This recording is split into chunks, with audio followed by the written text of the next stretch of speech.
Welcome to The Pestle, reviewing and breaking down movies to look for insights into the movie-making process. Hosted by 90s catchphrases. Oh, no, you didn't! Now, let's kill the lights and turn this mother out! Welcome everybody to The Pestle. Today's show is brought to you by Hennigan's. All the Scotch flavor, zero alcohol smell. Drink smooth, drink Hennigan's. Welcome everybody to The Pestle. My name is Wes. And I am Todd. And this is the movie podcast, forever on hiatus lately, where we discuss films and try to analyze them from filmmakers' perspectives, whether it's, the writing or the cinematography. Maybe there's something cool that they're doing in the background. Well, to be fair, the reason we've been on hiatus is why? Because you've been making a movie. Been making things, yeah. Yes. So if there's ever a reason.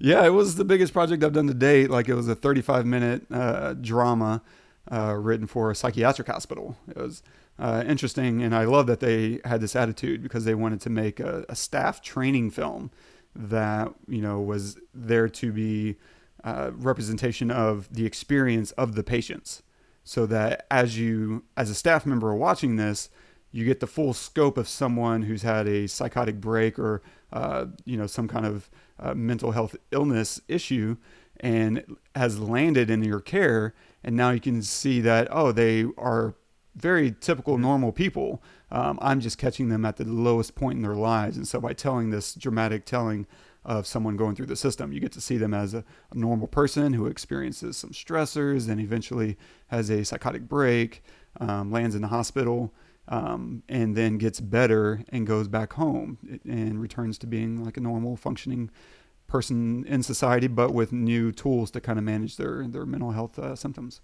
And thanks for ruining it. Spoiler. Yeah, I don't know if it'll ever be public. That's kind of on the hospital side. I hope so. I mean, I'd love for people to experience it because it's a ambitious project, not just because, it was a lot to create out of, thin air, more or less.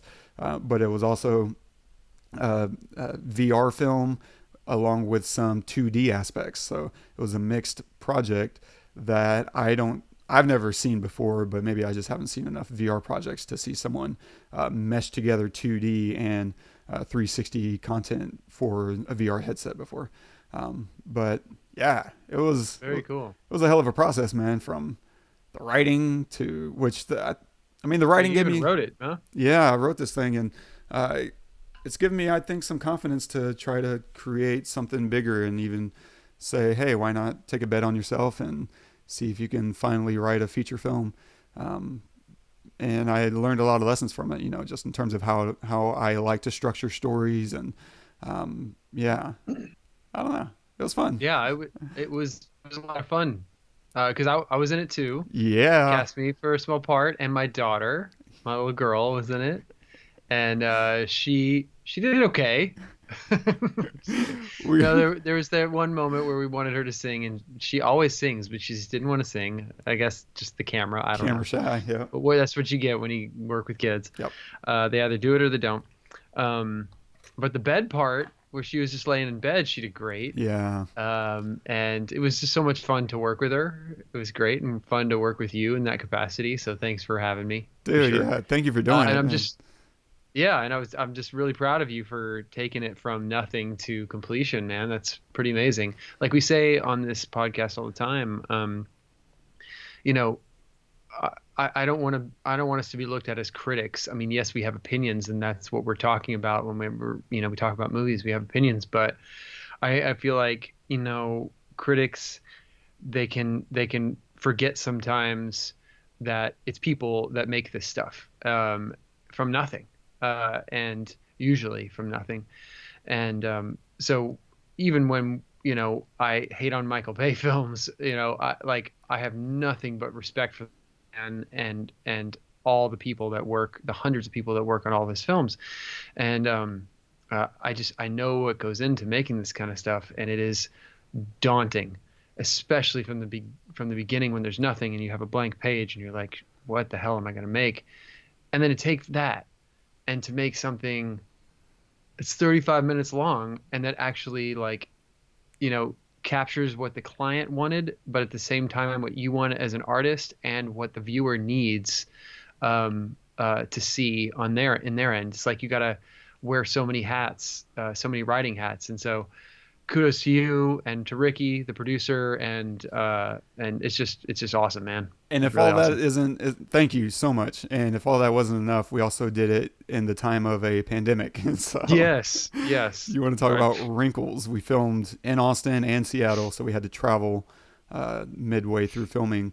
And good Lord. And yeah, my producer really did a kick-ass job of keeping everything safe for everybody involved. He stayed on top of it, like, hey, put your mask back on, and keeping everyone distant, and like incredible job. And it was no easy task. And we've had nobody walk away sick from this project. That's amazing. And so we That's were so great. very, very happy with, if nothing else, with not Not getting everybody sick. Yeah, that's right. I like it. That's a win. It's a big win, and I'll take it, man. Yeah. Nice. What Yeah. What are we doing today? I think we're gonna do this old movie called A Few Good Men. Yes, sir. So, spoiler alert: if you have not seen A Few Good Men, pause this episode, go watch it. We're gonna be talking about a lot of stuff, and give away a lot of information that you'll want to see when you watch the movie instead of hearing it from our mouths. So, yeah, spoiler alert. Nicely done. We'll talk about a lot of things, ish. We'll talk about cinematography. Like, I thought some of the background stuff was interesting, in a very vague way, but just stuff that you don't really think about as an audience member, or probably don't. So we'll talk about some of the background. We'll talk about blocking. There's a little tiny blocking moment that kind of caught my eye. As a director and filmmaker. We'll also talk about writing in a lot of ways. We'll talk about strong characters, subtext, and we'll also look at some character descriptions in a screenplay. We never really get to talk about screenplay technique, and so we'll touch on that and other such stuff and things and stuff. And a synopsis of the film: a military lawyer, Lieutenant Daniel Kaffee, defends Marines accused of murder. They contend they were acting under orders. Directed by Rob Reiner, screenplay by Aaron Sorkin, featuring Tom Cruise as Daniel Kaffee, Demi Moore as Joanne Galloway, Jack Nicholson as Colonel Jessep, Kevin Bacon as Captain Jack Ross, Kiefer Sutherland as Lieutenant Kendrick, Kevin Pollak as Sam Weinberg, and I'm pretty sure Cuba Gooding Jr. is in there for maybe 10 or 12 seconds. That's right. I strenuously object. Is that how it works? Objection. Overruled. No. No, I strenuously object. Oh, wow. Strenuously object, and I should take some time to reconsider. I got it on the record. Yeah, you also got the court members thinking we're afraid of the doctor. You object once so they can hear us say he's not a criminologist. You keep after it the way you did, and suddenly our great cross looks like a bunch of fancy lawyer tricks. It's a difference between paper law and trial law. Sam. Christ, you even had the judge saying Stone was an expert. Sam, she made a mistake. Let's not relive it. I'm gonna go call my wife. I'll see you tonight. Why do you hate them so much? They beat up on a weakling. That's all they did. All right? The rest of this is just smoke-filled coffeehouse crap. They tortured and tormented a weaker kid.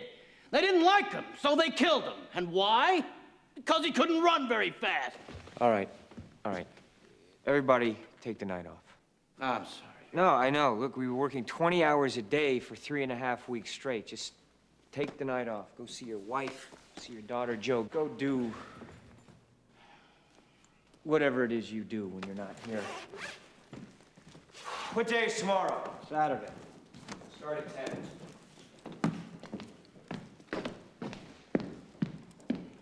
Why do you like them so much?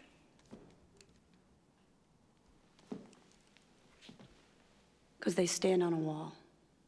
And they say, nothing's going to hurt you tonight. Not on my watch. So I don't know the last time you saw this, but It's been a while. yeah. What'd you think? What was your reaction kind of walking away? Yeah, okay, so yeah, let's get into it. So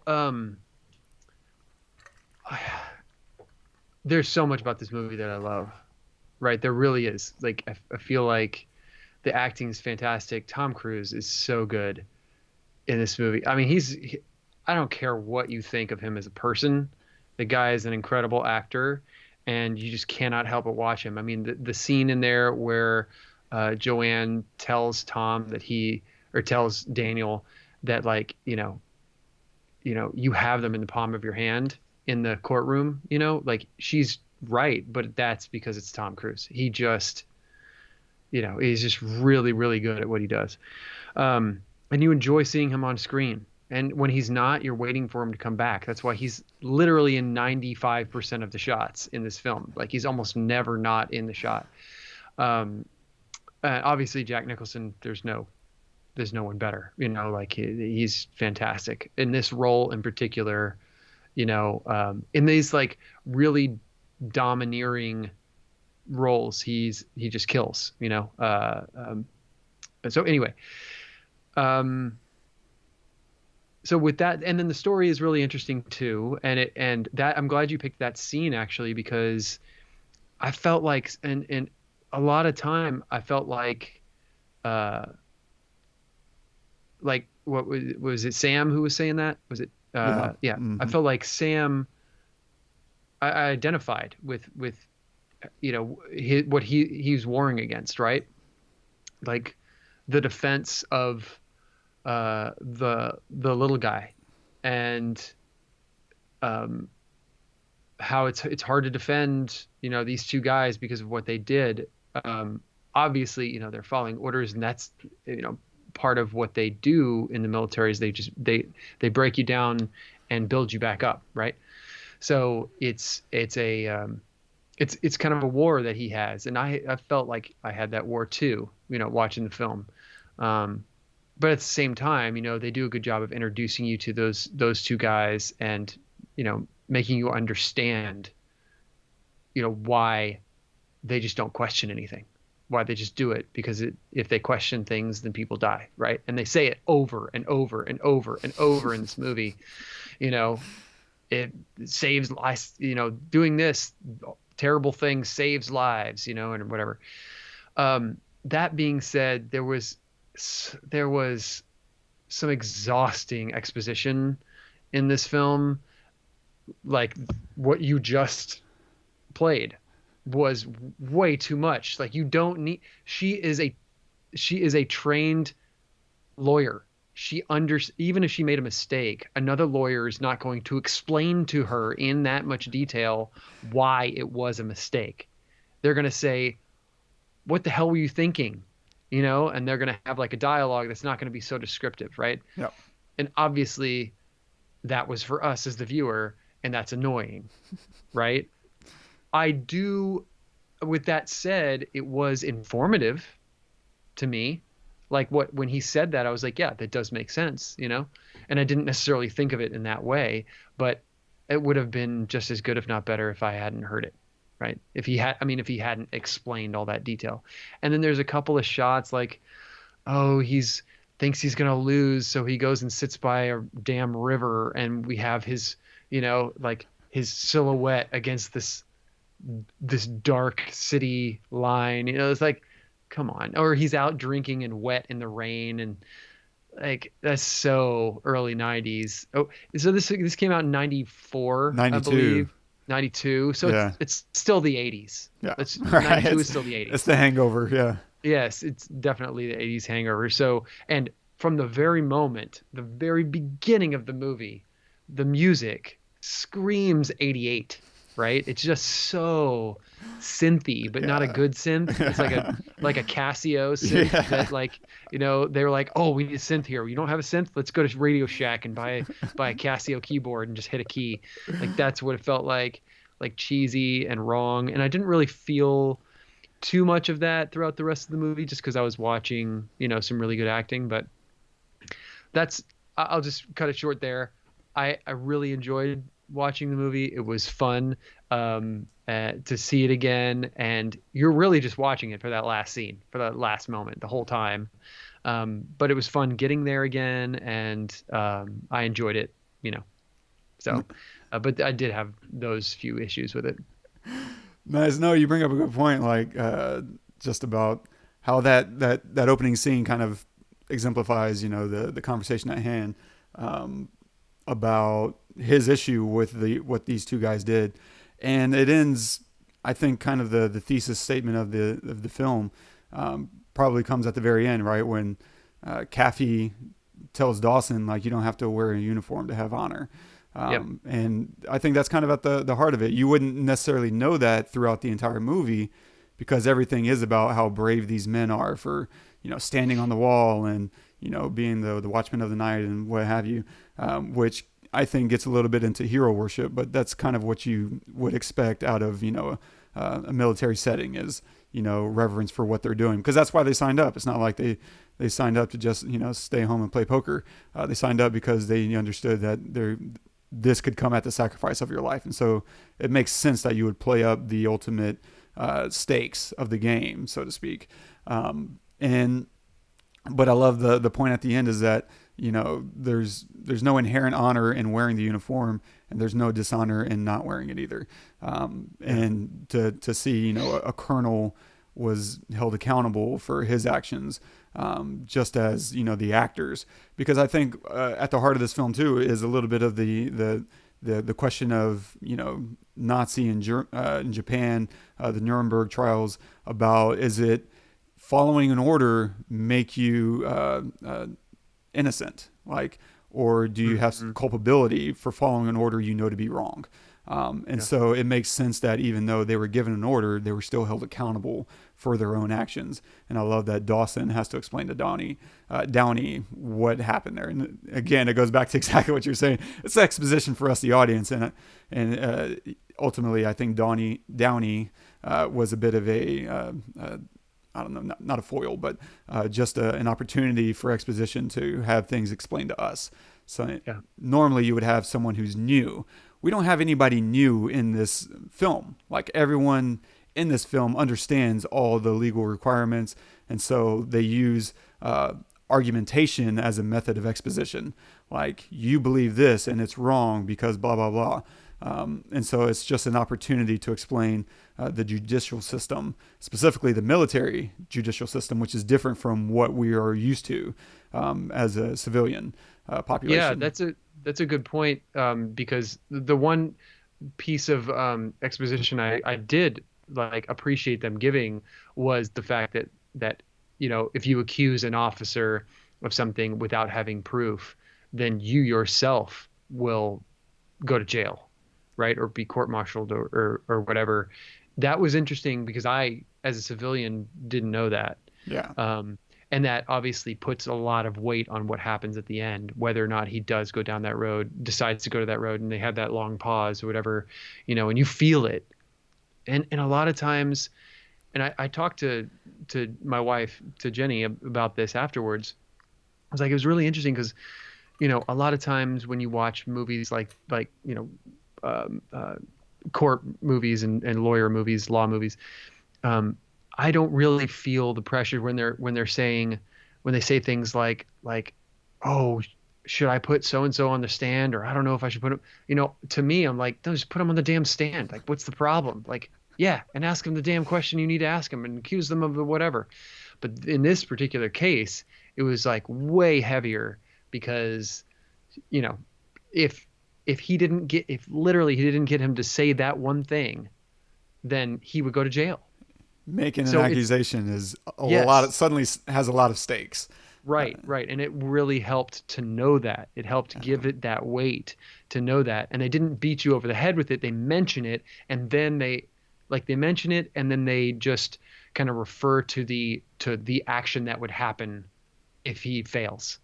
You know what I'm saying? Yeah. So you get the little bit of exposition in like a line or two, and then I'm trying to.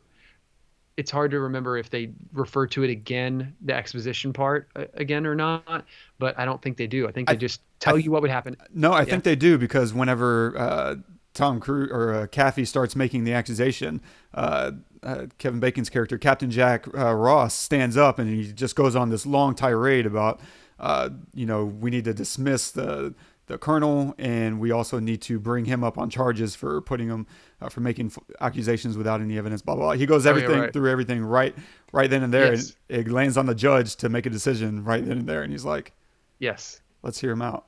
Like, oh, yeah, but shit. that was, and that to me was an exposition. That was like actual part of the, whatever. But like, it goes back to the point that you're making, like there's stakes and it's reinforcing all the stakes right then and there. In the moment, right? Yeah. In the moment. And then it like hangs in the balance with this one guy's decision, right? So good. So good.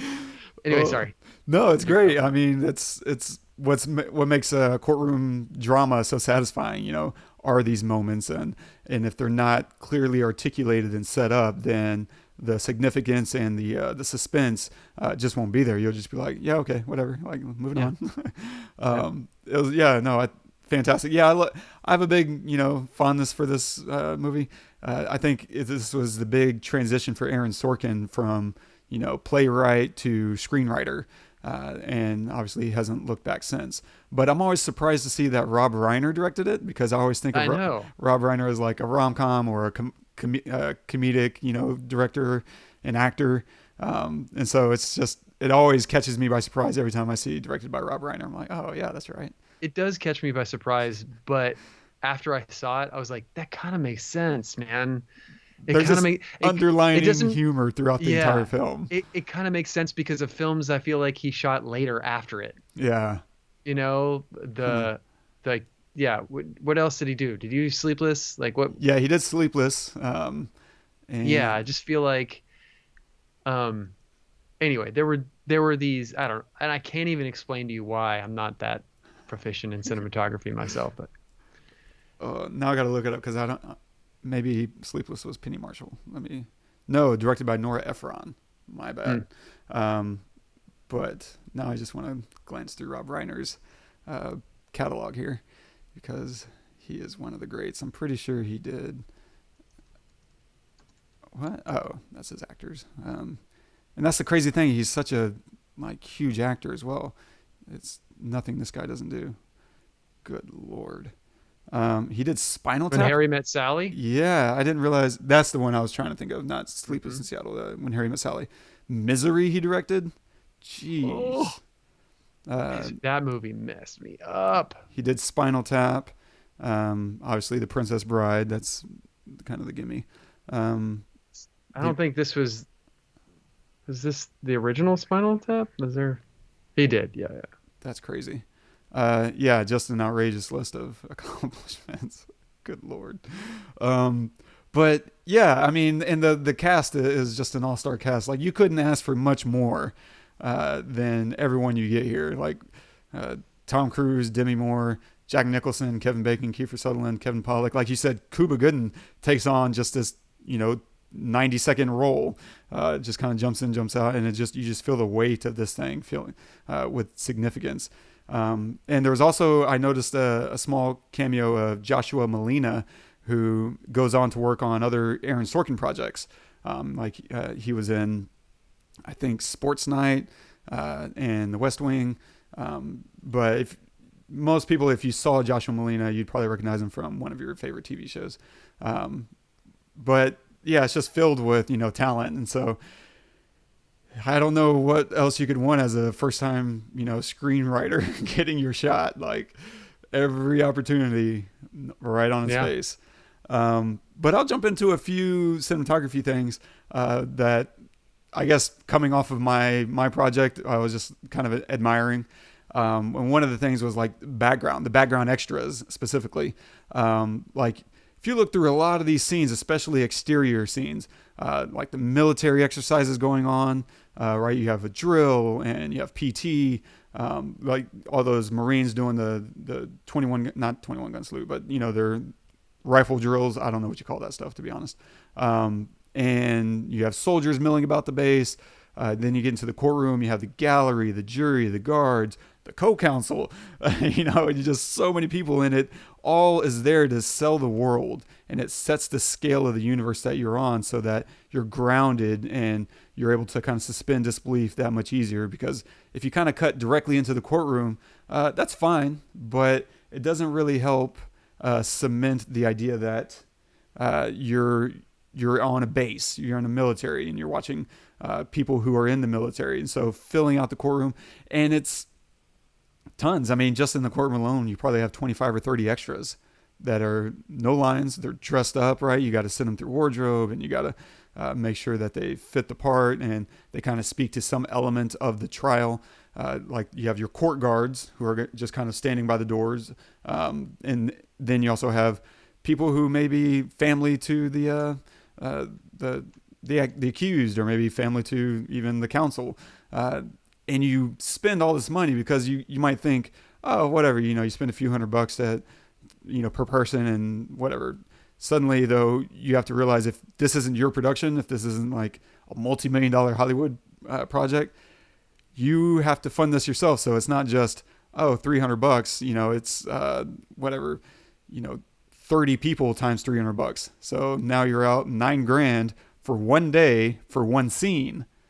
And then you also got to feed them. You got to, make sure they have their wardrobe. You also have to cast them. You have to go and find these people. All that takes a lot of work just to have them sitting around as set decoration. And then sometimes you have to direct them because you might want them to walk from here to here or pretend to be having a conversation. And so and you can't just, trust that they'll do the right thing. You have to literally make sure, hey, you're going to walk from here to here. And then stop. Like, don't you do a damn other thing. Because some of these, people, they want to act, and this is they might think they can steal the moment or whatever. They have to understand that you are set dressing, and important set dressing. You're not just, unimportant. You're there to play a role, though. And your role is not to be in the spotlight. It's to be in the background. And that's just maybe one scene. Don't even get into the military scenes, where you have these outdoors. I don't know if they're hiring soldiers or if they were hiring extras to pretend to be soldiers in some of these sequences. Because I've done that before. I've been hired as an extra to be a soldier in multiple films. In one of them, Stop Loss, Kim Pierce, they had me as an extra, like crossing the camera between Ryan Philippe and the camera. Like I had maybe 10 to 12 inches of play, or else I'm going to slam into him and knock him off his, path and ruin the take, or I might slam into the camera, which is infinitely worse. And so I really appreciated, them, putting that trust in me, and I, did my best job. And after, it was funny because I can sometimes be so like tunnel visioned that I'm here to do my job and I'm not here to do anything else. And I took it very seriously as an extra, to the point where after, we ran a couple takes, like Ryan Philippe walked up to me, and the director, Kimberly Pierce, who's incredible, both walked up to me and like, hey, great job, man. You're doing really good work. That's not something you usually, do to an extra, but no, but they did that, and I was like, yeah, no problem. Thank you. And I didn't take that opportunity to like ingratiate myself. Yeah. I was just like, cool. Yeah. I'm just, here to do a job. But looking back now, I really appreciate that, they were trying to, make me feel appreciated and valuable to the set.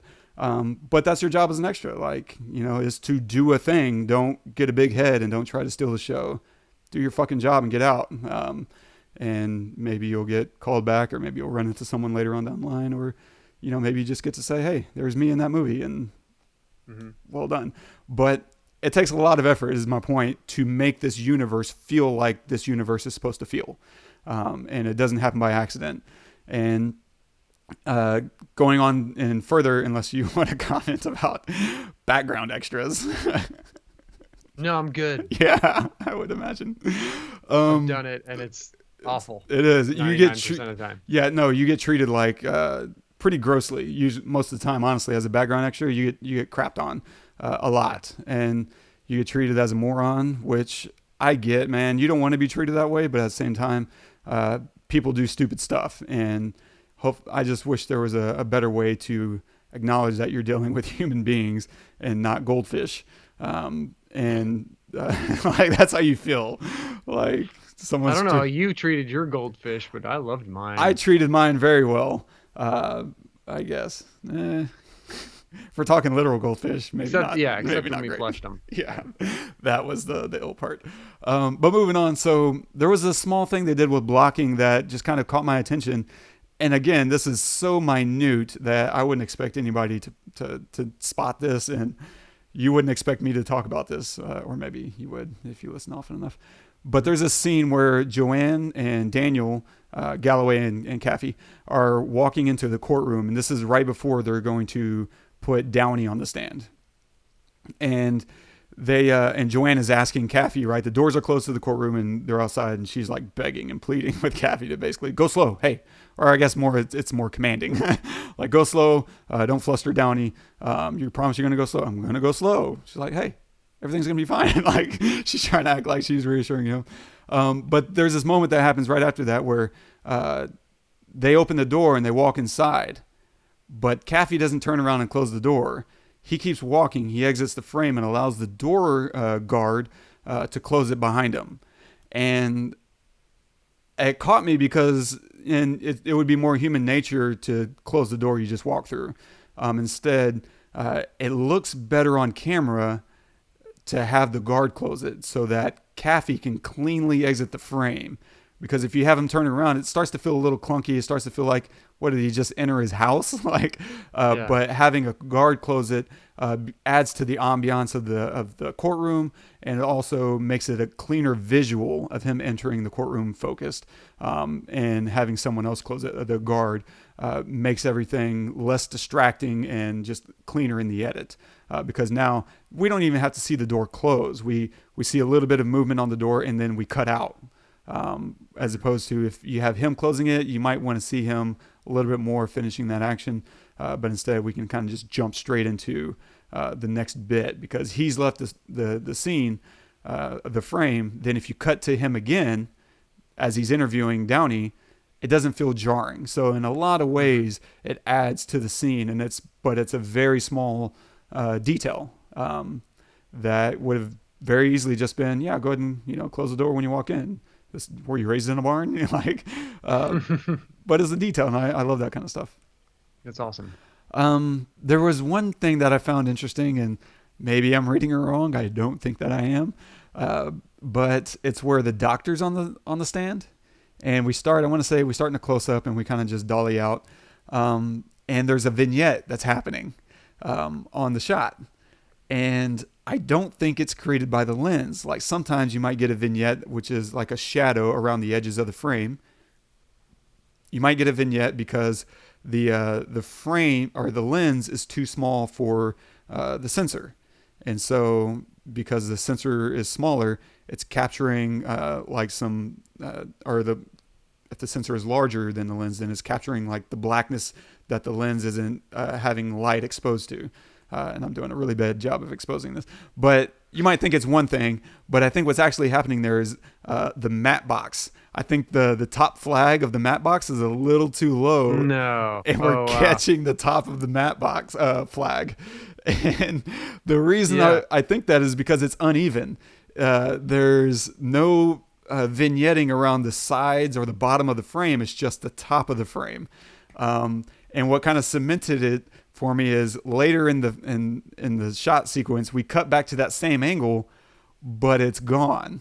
Like the vignette is gone. And so I think they saw it in post and said, this one doesn't have the vignette, but the vignette has the better take, the better performance. And so I think they chose performance over having a cleaner frame.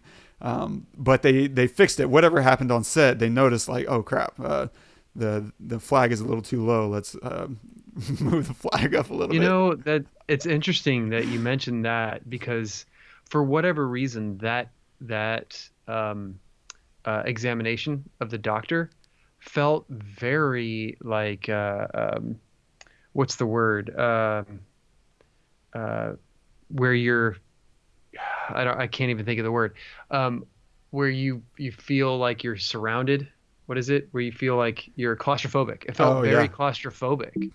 Like, I think because that interview or that examination, I feel like a lot of the camera angles were from the jury point of view. So like when we're seeing the doctor, it's looking this way, and then we're seeing Kaffee interviewing or like whatever, it's this way, and then here and here, and then a lot of the other ones. So like when they have Jessep on the stand, and when they have the kids, one of the kids on the stand, it's from the other direction. It's from like the direction of like if I was the lawyer, you know? Yeah.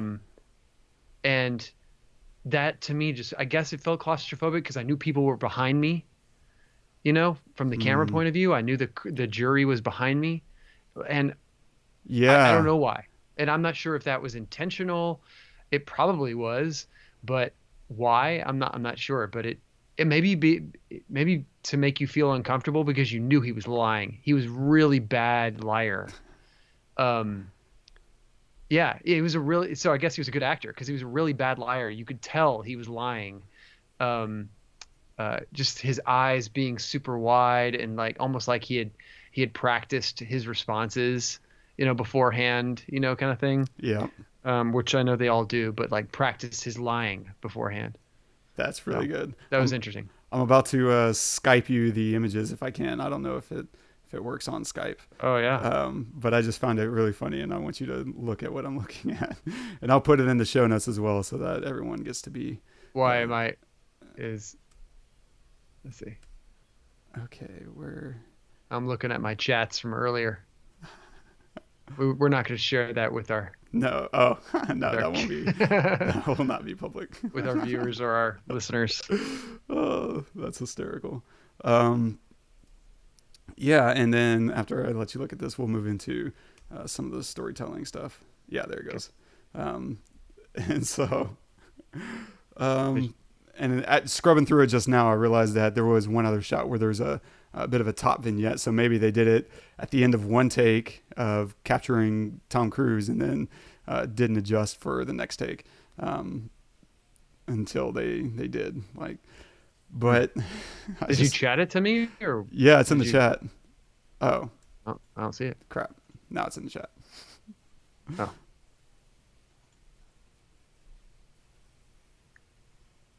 Yeah. Oh yeah, there it is. Super clear. Dude, yes. That I mean, yeah, the angle might be part of it, but not, I think that was it. That was probably the reason. And it's, oh man, that's really interesting because look at the hair light on him. Yeah, completely different. And I could have picked a different one for the vignette because they start in that close up with the other vignette shot. And they have other shots with, I just find it really hilarious. Like but I find it kind of cool too, because I'm kind of that person where I would rather have a better performance than a cleaner camera shot. Give me performance any day. And that's just more important in turn, unless it's just really, really, really obvious that something's wrong in the frame. Then I would rather have people emotionally engaging with the film than, you know, DPs kind of nitpicking like, oh, why'd you do that? Like, well, stop being a DP for a second and be an audience member. Yeah, it's Wes. It's fine. Look, people make films, you know, That's right. And because people make films, things happen, and what it is. The performance is there. That's the more important thing. I agree. Do what you got to do. But moving on, we can talk about the writing a little bit. One of the things that makes this film so good, and I would say Aaron Sorkin on average, but this specifically, is he writes really strong characters. And by that, I mean, it's people with very strong opinions and views. Like their worldview isn't usually much in doubt. They state it very clearly, and so that they can have a very direct argument. And it's great. And he establishes his characters really well too. If you look at Kaffee, like the first few scenes we meet him in are just pitch perfect in terms of establishing who this guy is. And you know, he's kind of the brilliant slacker, right? He's playing softball the first time we meet him instead of being in a meeting that was going to be for his client. Like he's supposed to be negotiating a plea deal for his client. But he skips it, goes to softball instead, and still gets what he wants. Like he's still able to negotiate his way. So he gets to do two things he wants. He gets the deal that he wants, which makes him look like a badass lawyer. And he also gets to play softball, like, which is what he really cares about. And then in the next scene we see him, he's late to a meeting. And of course he doesn't necessarily get what he wants there, but walking into the next meeting, when he first meets Joanne, he's eating an apple. And it's just kind of this sloppy, I don't really care. Like I'm a casual kind of person. And it's a great way to kind of keep this rhythm going of him being this very slacker type, but brilliant. And before reviewing the case, right, he's already kind of come up with a plea deal so that he can escape court. Like, yeah, 12 years, done. What's next? And it also kind of goes to, he doesn't really care so much about the client or about truth or justice or any of that crap. He's just kind of there to fulfill a duty and move on and do the stuff that he really wants to do, which is, softball, apparently. But even people who seem like they don't really have an opinion or a strong worldview still do. Like if you look at Dawson, if you get pushed far enough, he will eventually yell what he thinks. And a lot of the time, the characters are just yelling at each other. This is one of the things I'm kind of hot and cold about with Aaron Sorkin scripts, is that usually it's people yelling at each other, which if it's a different writer and if the story isn't good enough, will lose you. But luckily, he's just an amazing writer and tells a really good story and picks very good angles and makes it zippy and it makes it enjoyable. You're hearing people yell, but it's fun, right? Oh, you object? Oh, no, you strenuously object. Like, oh, well, in that case, like he's making it fun. He's, like you're saying, he's giving exposition, but he's also making it super entertaining along the way. Even whenever someone is having a meltdown, right? Thank you for playing. Should we or should we not follow the advice of the galactically stupid? Like, It's just so entertaining to hear someone cut down. Like, he does a marvelous job of, creating pejoratives and put downs and snappy comebacks and a lot of it. And I feel like he's finally starting to move away from this. I don't know if you want to call it a trope, but for me, it's become this kind of cliche setup and payoff of someone saying something, Colonel, what? I am a colonel and I would appreciate it if you address me as such. I'm pretty sure I've earned it.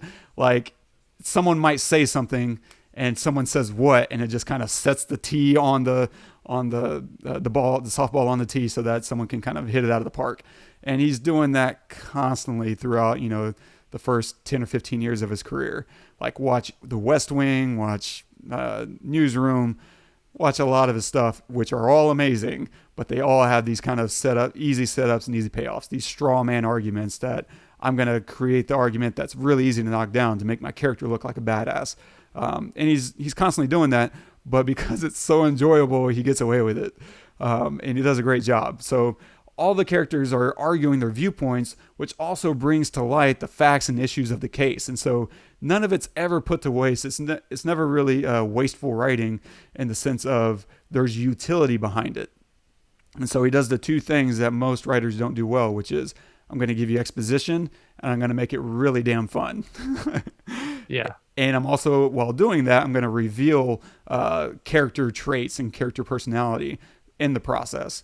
Like even hearing Sam at the beginning when we played that clip of why he doesn't like Dawson and Downey is very revealing of his worldview. Like he doesn't like these guys, and it's not just giving us insight into who he is, but it's also giving us a counter argument for why we may not be for them.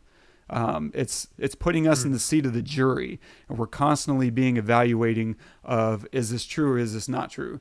Like even at the beginning, the opening scene, right? We open on the scene of the crime where they're going in and they're more or less killing this guy. Intentional or not, doesn't really matter. They fucking killed a guy. And so we see it happen. That's never the question. And so we're put in the same exact, from the opening of the film, we're put in the same exact position as the jury, who also knows in the opening arguments, these guys did it. The juries are being told exactly what we were told. And so they're doing a really good job of putting us in the jury's shoes. And it's fantastic writing. It puts you on a really fun journey. One of the other writing things I really enjoyed was the first meeting with Dawson and Downey, where, I don't know if Joanne is in there, but Sam and Daniel are both in there. And it's so good, and it's so hard to do because there's this subtextual energy that's coursing through the scene that doesn't really get addressed until the end of the scene, which is that Dawson does not like Kaffee. Doesn't like him. He doesn't respect him. But the way he does it is by being super formal with formalities and showing his due respect. that's explicitly owed based on his rank and position. And it's the refusal to be casual that hints at his disdain for Kaffee. And it's so perfect because it's a vibe. It's a vibe that's created. And if you were to just read the words on the page, you may not pick up on that vibe. But seeing it played out, seeing the stiffness of Dawson really helps communicate. And then finally at the end, the suspicion is, contextualized by Kaffee's final remarks, right? Like, hey, get used to the idea that I'm the only friend you have. And that is just an implication of what was going on throughout that scene that we suspected, that we felt, but was never articulated until that moment. And it's great. Like, that's hard to write, and that's hard to think about, because I think as a writer, too many instincts are to make it plain to the reader, instead of just creating a subtext, a vibe, through, situational awareness. But it takes a little bit of trust from the writer to the audience to say, hey, I believe that you're smart enough as a human being, as a social creature, you can pick up on the social subtleties that are going on here. Well, they're very different people. Yeah. Kaffee and Downey, like, they're just so different. And I do like how I really like how Sorkin gives Downey the opportunity. Dawson. Yeah, sorry. Downey, Dawson. The opportunity to say his piece, right, with what he thinks of Kaffee, and the because I mean the whole time Kaffee's like, he's this like, I can't lose, pompous kind of a-hole that doesn't even belong in the Navy, in JAG, you know what I mean? Like, he just is only there to do his, like, she called him out, he's only there to do his 3 years and then, like, be gone with it, and he thinks, they're guilty, they're going to lose, that's it. And so Dawson, knows it and calls him out basically on it, because Dawson wouldn't quit anything ever. And that's what Kaffee does. Like, that's all he does. That's what that's why he hasn't seen the inside of a courtroom, because he doesn't fight for anything. And Downey, whatever, is this exact opposite of that. So yeah. It's such good writing, man. It really is. And it helps by creating characters with strong points of view, because if you can start with that, then the writing becomes so much easier, because now you have reasons for your characters to conflict, because they believe one thing and this other character believes another, and now we get to hear both sides of the argument, and hopefully it's steel man arguments. It's something that makes sense instead of kind of a straw man. Like, if you're writing a political thriller or whatever, political drama, and you wanted to have Republicans arguing against Democrats, it would be kind of crappy to kind of take these facile arguments so that, if you're a Republican and creating a liberal argument to knock down, well, be honest and create something that is worthy, that actually represents the other point of view, instead of just saying, oh, whatever, to take a highly or a very light, topic, abortion. Like, oh, you just like killing babies. That's a little easy to knock down, right? That's not an honest point of view if you're going to try to depict this worldview or this belief system. And so and I think he did a great job in this script of creating, even that opening clip that we played, you had one person, Sam, saying, I think these guys were just picking on someone who was weaker than them. And Joanne comes back and says, I think, they're doing something that's impossible. And I respect them for that. And so you have two very stark points of view that both deserve equal attention and your consideration. And again, that goes back to us being the jury. There were a couple of things that were interesting. And I kind of put this under writing, but it might fall under editing. But I think it falls under writing. One is, there's this weird out of sequence flashback of a meeting between Jessep, Kendrick, and Markinson, where they're discussing what to do about Santiago. Yep. And we have very clearly established that Santiago is dead. So we're seeing this completely out of sequence. Somehow it works. And I don't think I've ever questioned it until this viewing. And I've seen this movie a good 15 to 20 times. Like as a kid, it would just come on HBO all the time whenever I was at my father's. And so every time it came on, I'd kind of just watch it. It's like, because HBO, they get rights for a film, and the first month, no one watches HBO Live anymore. Everyone streams it, I'm sure. But whenever they pick up a new movie, they run it constantly for the first 2 months, and every single day you're going to catch it on one of the HBO channels. And so it'd be one of those things like, yeah, okay, I can watch this again. But it never stuck out to me as a weird out of sequence thing, but they don't really address it as a flashback. They show it as if it's happening in real time. But you just know that this is out of sequence. It's a very strange decision. I understand why it happens, because we need to understand Markinson's perspective. But I think they also could have edited it out without really losing anything. But I think it works. I think it plays well, and it's fine. It just struck me as very odd. I've never seen that before, I don't think. I loved it. I think it just like played into the whole like, hey, viewer, figure it out. You better be following along. You know what I mean? Because and who knows? Maybe that was going to be the beginning of the movie, and then they got into making it, and they were like, no, let's make the beginning of the movie be when Santiago dies, right? Let's so maybe. When he wrote it, who knows? Maybe the first version of it had that meeting as like the beginning or something, or form of that meeting as the beginning. Who knows? But it just was like a little. It establishes those characters really well, like Jessep, who he is, and how he acts. Kendrick, how dedicated he is, and how Jessep and Markinson feel about Kendrick. Because when he leaves the room, he's like, "That guy ain't all there." And he's like, yeah, he's a damn good soldier. It's like, well, there you go. That's what they care about. And so there is a value. There is, a value aspect to that scene where we're understanding their value system of what's important versus what isn't. And to them, being a good soldier is more important than anything else. The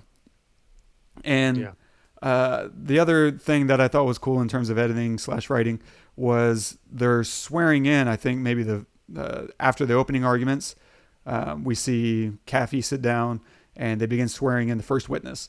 And what's cool is we're listening to him being sworn in, but we're watching Kaffee and Dawson. And it's cool. It's a cutaway to characters exchanging looks, and it's building a depth instead of focusing on, this useless formality. We're going to take this moment to create, some subtext between what is going on in Dawson and Kaffee's life, their relationship, because Kaffee just stood up there and gave it a really strong statement and showed that he's putting his ass into this thing. And it was one of those things where Dawson is like, yeah, I see you, but I'm not there with you yet. And it was almost like the first hint of possible respect, but he's not nearly won over. And it's all in just a look. And it was just smart editing, because you could have written that we just watched this guy getting sworn in, which is freaking useless. What are we going to do with this? But instead they used that moment to kind of build a little bit more into the world. The other small question mark I put on this was the use of baseball. They didn't overly pound it, but I feel like maybe they were using a little bit of baseball as a metaphor. And again, they don't really state this out loud, but I think there's two aspects of baseball that kind of applied here, which is that in baseball, right, it's not over until the last out. It doesn't matter if you're down 10-0 in the ninth inning, 2 outs, full count. You still got one more pitch coming your way that could change the game. And in that way, of course, and it's also a pitcher versus a batter, right? You have a pitcher standing up there and he's throwing things at you. And as a batter, you're just trying to make contact and put it into play. And so I feel like that kind of is the scenario that we had between Kaffee and Jessep, in the final confrontation of Kaffee is this pitcher who's throwing everything that he's got at him, and he's trying to shake the batter. And, Kaffee's just been up there just knocking things left and right until finally Kaffee just throws one by his nose, sets him back on his heels, and starts going after him, strike, strike, strike. And suddenly he's on his ass. And yeah, it's super metaphorical. Like I said, they don't really dig heavily into that. It's just more lightly around the idea of baseball is around. And it's never, on the nose, but I thought that was interesting, in a fun way. But I would say it doesn't ultimately add much to the film. Yeah. I get that. I was curious, just from a screenwriting aspect, how Aaron Sorkin writes his character descriptions. This is something we've never discussed on. If we have, we haven't done much of it. There's a problem in writing character descriptions for women, where usually traditionally you've had men making all the movies, you've had men writing all the scripts, but that doesn't mean they've done a good job, right? And so normally if a guy writes a woman character, it's going to be a really shitty description to the effect of Joanne, cute but doesn't know it, or beautiful but doesn't know it, and smart, class, whatever. They're usually pretty shitty descriptions, and you would think some people who are beyond this aren't actually beyond it. There's writers that I admire that seem to have some problematic character descriptions as well. If you go back and read the character description that Joss Whedon wrote for Wonder Woman, it's not great. I mean, you would be hard pressed to not call it problematic. And I'm trying to be conservative or non-inflammatory at a minimum. But it's just like this is a little not good. And so that made me curious because this is a massive trope. I'm pretty sure there's like Twitter feeds out there that just punch in and tweet out character descriptions of women just for fun. And by fun, I mean exposure, because that needs to be, discussed and corrected, hopefully. For the record, I never write my women character descriptions like that. I would never write any character description that way. I think it's a bad way to help a actor get into the mindset of who this character is. Because the nice thing about a character description is that in a screenplay, all you ever get to write is what you see and what you hear. Do you see it? No. Do you hear it? No. Well, don't fucking write it. Like, you only get to write what you see and what you hear. Except, with a big asterisk, the one cheat that you get is in a character description. This is your one time, because there's something in seeing someone in their wardrobe and on screen that you don't get to really do in a script. If you were to see Idris Elba on screen, that gives you a different feeling than if you see Denzel or Morgan Freeman. Like, these are all attractive black men, but they all carry a different weight, and maybe their character is coming from a different place. And so this is the one cheat, and that gives you an insight into the character, who they are as a person, not just what they look like, but who they are, their inner workings. And it's usually you only take a comma, like maybe it might be Joanne. If Joanne wasn't such a major character in this film, it might be something simple like Joanne, whip smart but tone deaf, walks into the room, right? That's how I would describe Joanne. Like, she is freaking on it, but she doesn't always, appreciate situational awareness. And so that would be how you normally write a character that says, oh, okay. And that kind of sets up your expectation for what's going to come out of her mouth or her actions. But because she is a bigger character, Aaron Sorkin really took his time in describing and letting you get into who she is as a person. And so I'll just read from the screenplay what he wrote.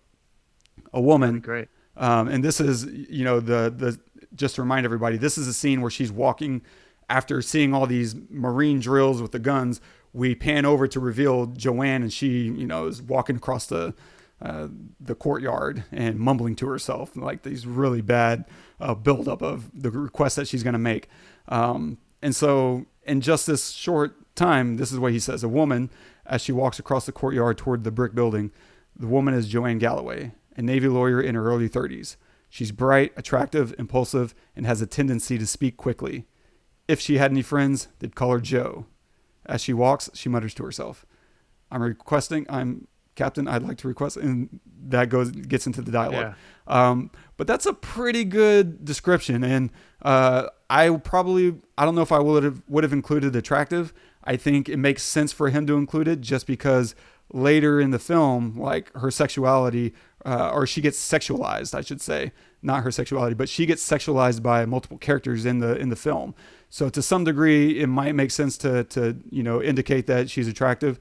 But regardless, I think it would have played just fine.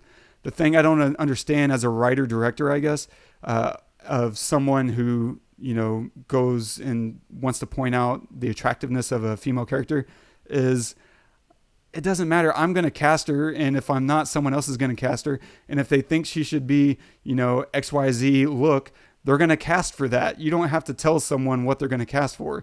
They're going to cast what they cast. And you writing how hot or not hot you think this character isn't really going to help the story. This isn't story relevant at all. So why not just focus on the things that are story relevant, which is her internal driving and what makes her an interesting person in your film in the first place. Mm-hmm. And so with that in mind, I have not read the other character descriptions, but I just want to see how he wrote Kaffee. And let's see if I can dig him up. No, not Gibbs. No. Attractive. I know. We'll see if he throws that in there. Lawrence, no. The right man for the job. Oh, that's funny. He labeled this. His name is Lieutenant Junior Grade Daniel Alistair Kaffee, and it's almost impossible not to like him. At the moment, he's hitting fungos to about a dozen lawyers who are spread out on the softball field on a corner of the bass. Corner of the bass. I assume that. I don't know what the bass is.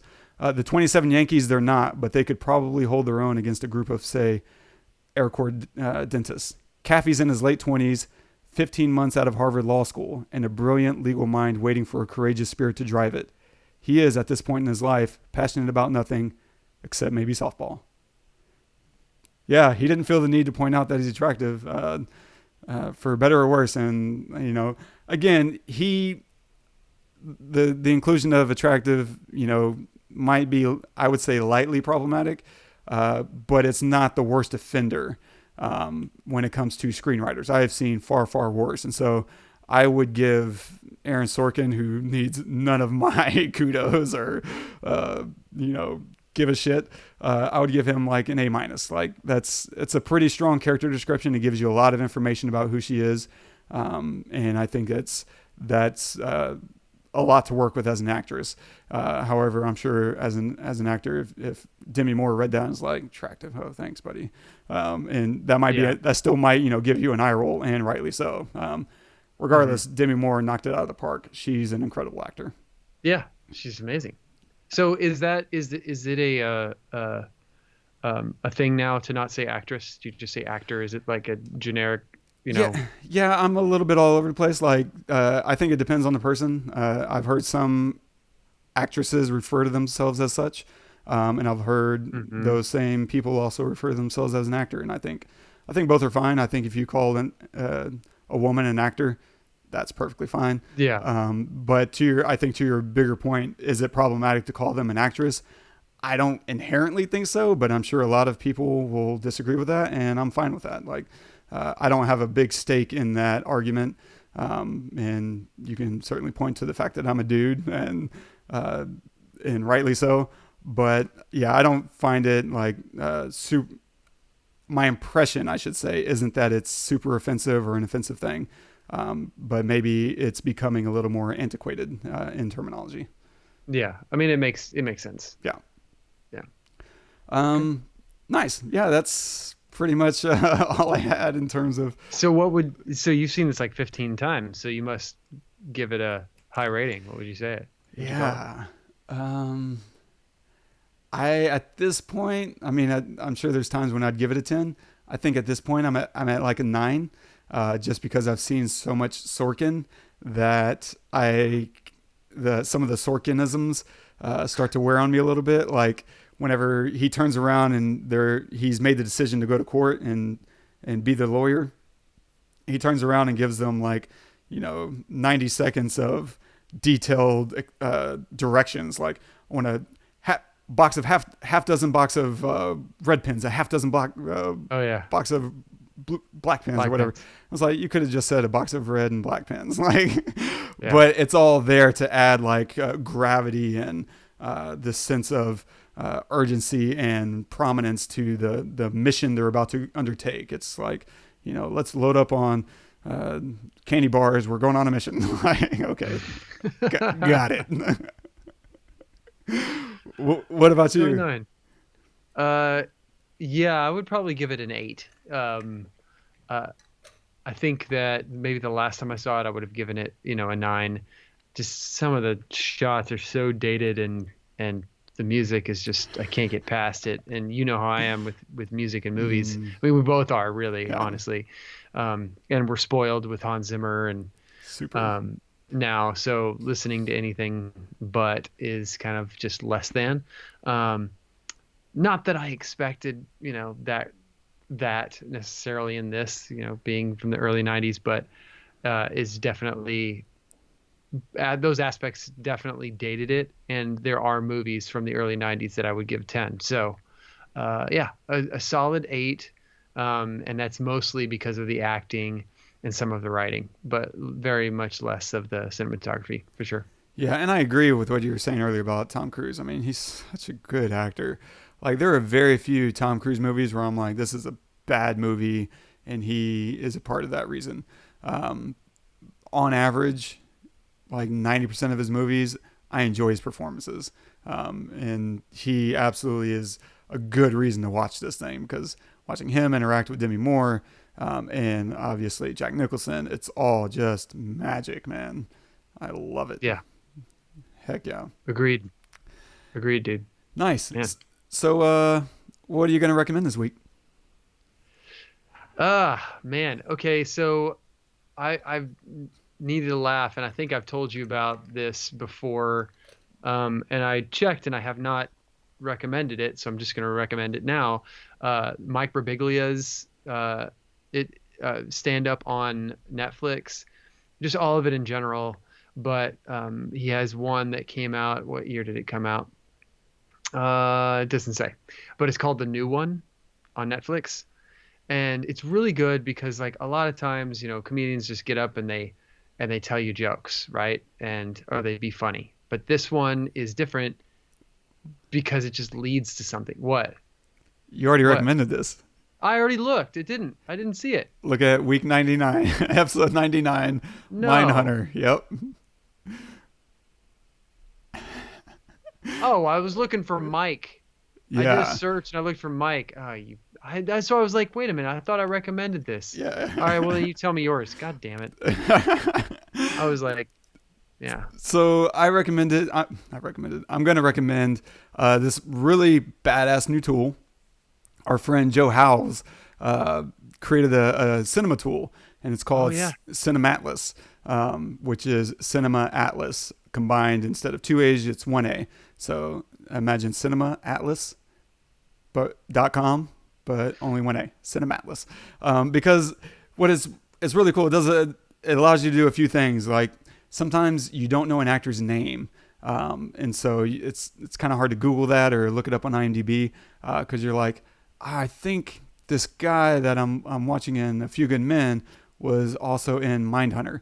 And so what it allows you to do is cross-reference films to see where the overlap is and the top build, whether it's someone in the cast or someone in the director, the screenwriter, or the cinematographer. You're able to kind of see where the overlap is, or if you wanted to see how many movies have Demi Moore and Tom Cruise been in, you can insert their names and it'll give you all the films that they've been in. Or maybe you want to see how many of the crew that did all 3 Lord of the Rings. So you might say, how many people did all 3 Lord of the Rings? Cool. How many of those people also did all 3 of the Hobbits? Whoa, that's really cool. It's kind of a nerd way to nerd out, but sometimes you might not just you're thinking, man, I know this actor was in this other movie. I just don't know his name or what character. And so you can just kind of insert those two names and pull it up. But I'll link to it. I've used it a few times, actually. Like sometimes it's much faster sometimes than, scrolling through IMDb, where I can just kind of look up a movie and another movie. And I'm like, oh, yeah, that's right. That was Mike Birbiglia. It works pretty well. Yeah, no, it's freaking dope. And he's still improving it. Like this is the minimal viable product that he was able to launch. And so it's only going to get better and have more fun tools and whatnot. But that guy's amazing. Dude, he is brilliant. Yeah. When I saw him launch that, I was like, what? That's incredible. It's like, that's AI right there. It's badass. No, he did a great job. Well done, Joe. And again, I'll link to that in the show notes, and I might, let it run in a few more episodes, just to give my man some backlinks. That hopefully help, because we're a movie website, and so he's running a movie website, and everybody wins. Awesome. I love it. Nice. What about you? What are you going to recommend again? I'm going to recommend Uncut Gems, which is on Netflix now. You and I were lucky enough to see this in the theater before, the pandemic hit. And it's just a really good example of an amazing artist and actor who's funny, getting a chance to do something a little bit more, I don't want to say real, but I'm just going to say real, and just destroying it. It is Adam Sandler's best work, or some of his best work for me. There's other amazing stuff that he's done that's serious, but this is just a whole nother level for him. And the filmmaking is amazing, and it's this whole new, different style, and it's just so enjoyably tense the entire time. You just feel like you're just on this roller coaster. It's amazing. And it's on Netflix, so it's free right now. So you have no excuse. Go watch it, except if you don't have 2 hours and 15 minutes, because it's kind of long, but it's great. Howard! Yes. The whole movie. I'm right there with him. I get it. So good. Great recommendation. Damn good. Yeah. Nice. Yeah. Well, stay tuned for next week. We're going to cover Inception, the Christopher Nolan film that you may have heard of once or twice before. And I'm sure we'll talk about some fun stuff. Definitely the music, if nothing else.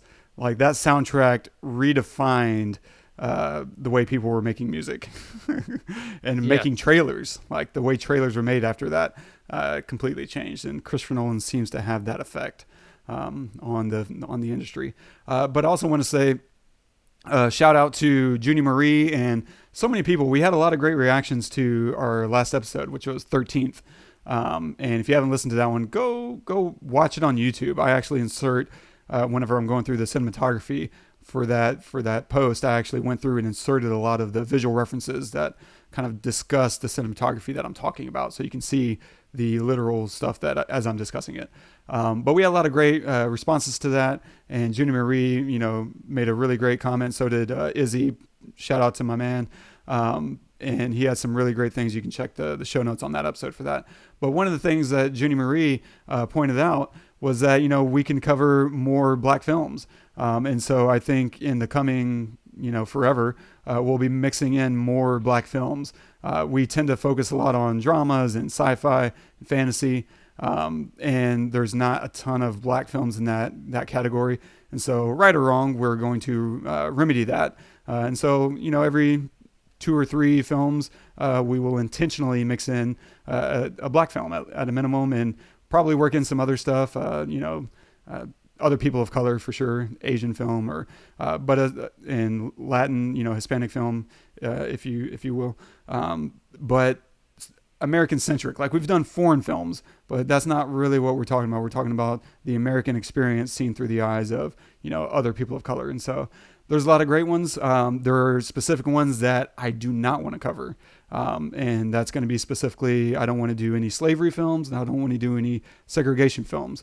Not because there aren't incredible films about those topics worth discussing and worth watching, but because and next week I'll bring some stats. I'm going to do my own research and bring some stats, but I think they just have too much representation in like the Academy Awards. Like they're just overly represented, and so you're going to be already familiar with those issues and those films. And so I want to try to help expose everyone to a lot of amazing Black films that are just either about the Black experience in modern America, or maybe in a historical context that you hadn't considered before. There's a really amazing movie called Belle that I just love. I think I've recommended before, by Gina Prince Bythewood, who I just freaking adore, and I wish she was making a movie a year. But she doesn't get nearly enough recognition as a filmmaker, let alone as a Black woman filmmaker. But she's made some great films. There's been other really amazing Black work. Love Jones. There's so many, Moonlight. There's so many really amazing movies that have nothing to do, and you don't have to see Black people in this being subjugates to white people, because I feel like one of the problems in America is that's all we ever get to see Black people in on a big screen. And so we need to recontextualize reality for people. And that's just kind of our small contribution. And there's tons of Spike Lee movies. There's so many incredible Black filmmakers that I want to watch and discuss and hopefully help people discover. And I, think it'll be fun. We're going to do what we do. And I think it's going to be a lot of fun. You're going to see a lot of great films. So thank you, Juna Marie, for that. Awesome. So we'll leave you with a quote of the day from Harper Lee from To Kill a Mockingbird. They're entitled to full respect for their opinions. But before I can live with other folks, I've got to live with myself. The one thing that doesn't abide by majority rule is a person's conscience. Wow, it's amazing writing. Harper Lee. Our good friends actually named their daughter from this novel, Scout, like, Jay, Oh, yeah. Jay Holzer. Him and Ashley named their daughter Scout after To Kill a Mockingbird, which is really I didn't know cool. that's where it came from. Yeah, super cool. Like, I hope I get that kind of inspiration. But yeah, I mean, it was tough trying to find an appropriate quote, just because we're in a courtroom, and there's all these discussions about integrity and honor and blah blah blah.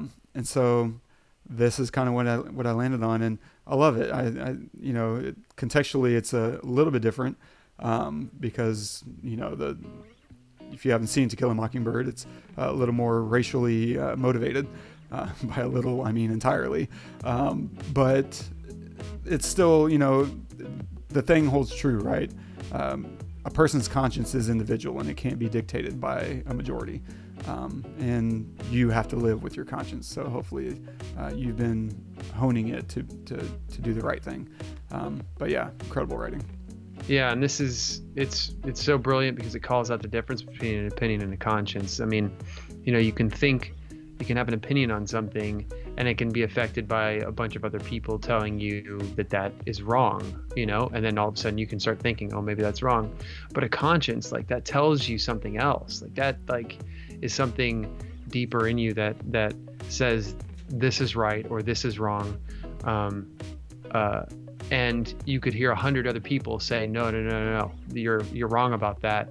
But, and even if you change your opinion on it, your conscience doesn't change, right? I mean, I think after a while you can kill a conscience. That is definitely possible. And there's been plenty of terrible examples of that throughout the world, but that takes a lot longer, or is a lot harder to do, than changing an opinion, for sure. And it's just a brilliant quote, because it's calling the difference between those two things, making that aware. Yeah, it's amazing. Heck to the yeah. Yeah. Don't forget to subscribe, review us on iTunes, and leave us a note if you want us to talk about a thing. And if you want to comment on this episode, you can do that at thepestlepodcast.com/afewgoodmen. So thank you guys for joining us. I had a blast, Wes. This is fantastic. I cannot wait for next week. Inception. It's going to be fantastic. Another Nolan film.